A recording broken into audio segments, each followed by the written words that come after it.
2025 లేదా 26లో డిగ్రీ లేదా బీటెక్ చదివారా? సాఫ్ట్‌వేర్ జాబ్ కోసం ఎదురు చూస్తున్నారా? అయితే కోడ్ జ్ఞాన్ 100 డేస్ కోర్సులో చేరండి, జాబ్ సాధించండి.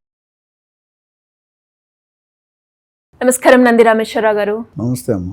సార్, రూపాయి వాల్యూ రోజు రోజుకి తగ్గిపోతుంది. దాని ఇంపాక్ట్ ఎలా ఉంటుందంటారు కామన్ మ్యాన్ మీద రూపాయి వాల్యూ తగ్గడం వల్ల? రూపాయి వాల్యూ తగ్గితే మనం తగ్గిపోయినట్టే. ఇండియా వరల్డ్లో US is a big boss.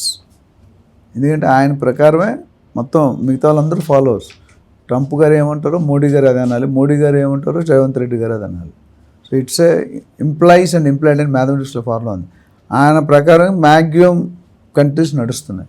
కానీ ఇప్పుడు ఏమైందంటే అమెరికా చాలా సంవత్సరాలు నెంబర్ 1 పొజిషన్లో 2కి ఎప్పుడు రాలేదు. అది 2కి వచ్చింది, దాన్ని బరువు పోయినట్టే.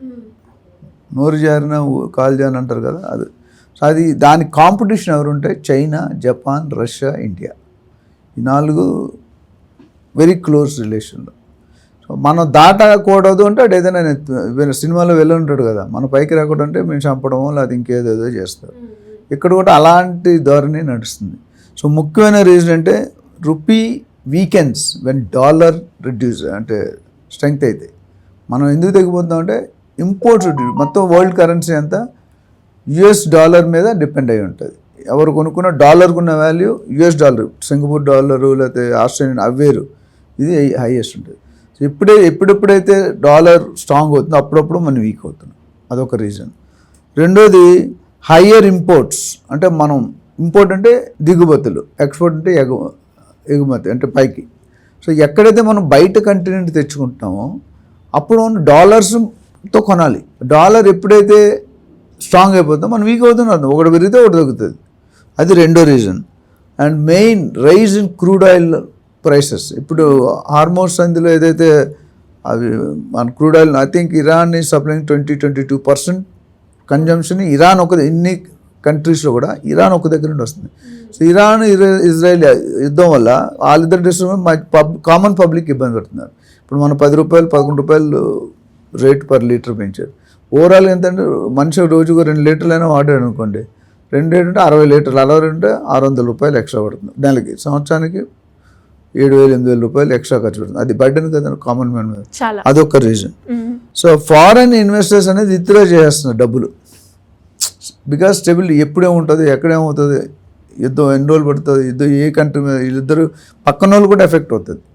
ఇప్పుడు మనకంటే ఇరాన్ అంటే ఇరాన్ పక్కన ఏవైతే ఉన్నాయో అవి కూడా ఎఫెక్ట్ అవుతుంది. అక్కడ ఇజ్రాయెల్ పక్కన బట్ యుఎస్కి మన ఇజ్రాయెల్కి సపోర్ట్ ఎక్కువ యుఎస్ నుండి ఉంది. అది ఇండైరెక్ట్గా వెన్నుపోటు పడుస్తున్నాడు మనం చిచ్చరపిడిగా అని చెప్తాడు ట్రంప్ డెసిషన్. ఎప్పుడు ఏం చేస్తాడు ఆయనకే తెలియదు. ఇవాళ ఒకటి అంటే సాయంత్రం మార్చేస్తాడు. అదొక మెయిన్ రీజన్ అవుతుంది. Then global economy uncertainty. అంటే యుద్ధాలు అవుతూ పోతే డబ్బులు ఎక్కడ వస్తాయి మీకు? జాబ్స్కి వెళ్ళరు, బిజినెస్ చేయలేరు. కొన్ని టూరిజం కంట్రీ అయితే మొత్తం డెడ్ అయిపోతాయి. ఇప్పుడు గోవా లేకపోతే అలా కొన్ని ఉన్నాయి కదా, మలేషియా, సింగపూర్, ఇవన్నీ కూడా విజిటర్స్ మీద బతుకుతారు. వాళ్ళ ప్రొడక్షన్స్ ఏమి ఉండవు, బతుకు ట్రేడింగ్ ఎక్కువ ఉంటుంది. అండ్ దుబాయ్లో మీకు బుర్జ్ ఖలీఫాలో వందల కోట్లు కూడా ఒకడు షారూఖ్ ఖాన్ గారు పెద్ద వాళ్ళు అందరికీ కంట్రీలు ఉన్నాయి. అంత కరెన్సీ మనం ఇవ్వలేము. అదొక మెయిన్ రీజన్. తర్వాత interest rates, high interest rates, బ్యాంకులు రేట్లు. ఇప్పుడు ట్రంప్కి అక్కడ ఫెడరల్ బ్యాంక్ గవర్నర్ అంటే ఎవరైతే ఆర్బీఐలో ఉందో అక్కడ గవర్నర్ రిజైన్ చేశాడు పడక. ఈయన పెంచమంటాడు, ఆయన అలా పెంచడం ఒకేసారి మాకు లాజిక్ ఉంటుందని చెప్తాడు. సో అది ఒక మెయిన్ రీజన్.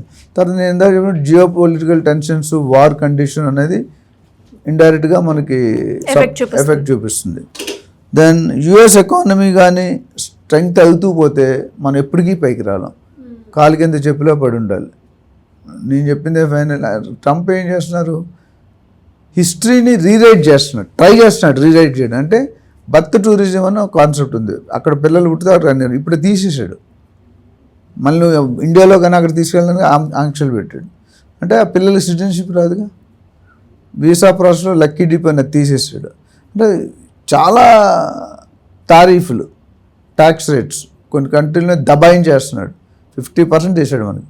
చైనాకి 30%, పాకిస్తాన్కి 15%, మనకి 50%.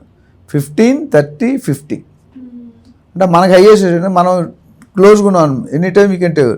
అండ్ మోడీ గారు వచ్చాక స్టెబిలిటీ బాగా పెరిగింది. One of the best prime minister in the world అని కూడా పీపుల్ స్టార్టెడ్ సేయింగ్.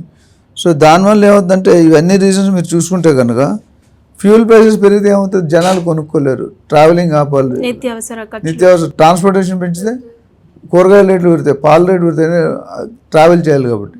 సో ఇలాంటి రీజన్ మనం చెప్పుకుంటే ఎన్నైనా ఉన్నాయి. దాని ఇంపోర్ట్ కాస్ట్ కూడా పెరిగిపోతుంది ట్యాక్సేషన్ వల్ల. High import cost will weaken. అంటే రూపీని ఎక్కడ వీక్ చేస్తుంటే ఎక్కడైతే ఎక్కువ వాడేస్తున్నామో ఇన్ఫ్లో వర్సెస్ అవుట్ఫ్లో అంటాం.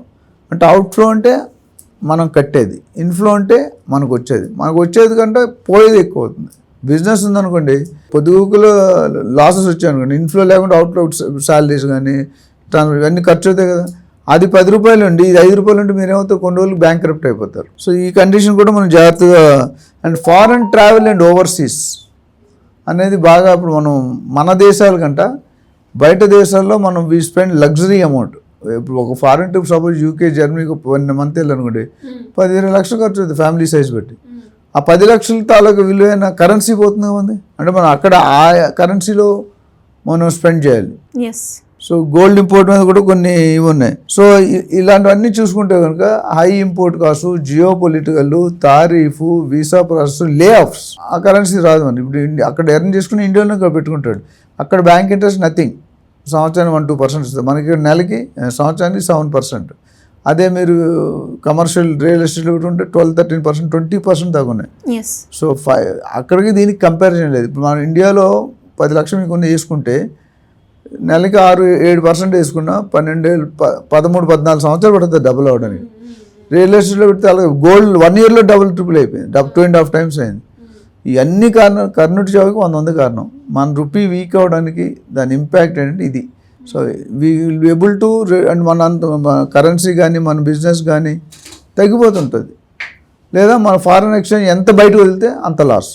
సో మోడీ గారి ప్రయత్నం అంటే ఫారెన్ కరెన్సీ ఎక్కువ వెళ్ళకుండానే గోల్డ్లో చేంజ్ తీసుకోండి. మీరు గోల్డ్ కొనకండి, పాత గోల్డ్ ఆర్నమెంట్లు డిజైన్, పాత గోల్డ్ నగలు ఏవైతున్నాయి రీడిజైన్ చేయండి. మీ ప్యాషన్ ఆపుకోవద్దు, కానీ బయట కొనొద్దు, ఉన్న దాంట్లో ఆడండి అన్న. సో దీనివల్ల ఇవన్నీ కూడా కూడబెట్టుకుంటే ఉంటాయి. మీరు చెప్తుంటే అర్థమవుతుంది సార్. అంటే రూపాయి వాల్యూ తగ్గడం వల్ల మనకి తెలియకుండానే మన ఇంటి దాకా కూడా ఆ ఎఫెక్ట్ అనేది ఉంది అనేది మెల్లమెల్లగా పెరుగుతూ ఉంటుంది అంటారా? మన వాల్యూ తగ్గుతుంటే వాళ్ళ వాల్యూ, డాలర్ వాల్యూ పెరుగుతుంది.